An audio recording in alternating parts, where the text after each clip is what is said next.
একটি শিক্ষণীয় সুন্দর গল্প। কিছু জংলি মহিষ একটা ফলের গাছ দেখতে পেল, কিন্তু ফলগুলো বেশ উপরে থাকাতে মহিষগুলো তার নাগাল পেল না, আর অনেক চেষ্টা করেও ফল খেতে পারল না। কিন্তু এদের মধ্যেও একটা চালাক মহিষ ছিল। সে একটা বড় পাথর নিয়ে এলো। সেই পাথরের উপরে দাঁড়িয়ে মহিষটি ফলের নাগাল পেল। মহিষটি প্রথমে একটি ফল খেলো, তখন বাকি সব মহিষের চেহারাই পাল্টে গেল। তাদের ভেতরে জ্বালা শুরু হলো। তারা মনে মনে ভাবলো, এ একা কেন ফলগুলো খাচ্ছে। রাগে তারা মহিষটিকে ধাক্কা মারল, পাথর সরিয়ে ফেললো। মহিষটি পড়ে গিয়ে ভীষণভাবে আহত হলো। মাটিতে পড়ে আহত হওয়ার পরে সবাই শান্ত হলো এবং যার যার মতো ঘাস খেতে লাগলো। তার কিছুক্ষণ পরেই সেখানে একটা বিরাট হাতি এলো।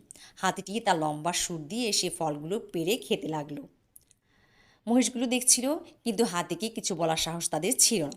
হাতিটি ফল খাওয়ার সময় কিছু ফল মাটিতে পড়ে গেল, আর সেই মহিষগুলো ফলগুলো এমনভাবে খাচ্ছিল যেন মনে হচ্ছে ওদের পুরস্কার মিলেছে। এমন ঘটনা আমাদের জীবনেও ঘটে। মানুষ তোমাকে উপরের দিকে যেতে দেখতে মোটেও পছন্দ করে না। যখনই তুমি তাদের থেকে কিছুটা উপরের দিকে চলে যাও, তখন তারা তোমাকে টেনে হিঁচড়ে নিচে নামানোর চেষ্টা করে।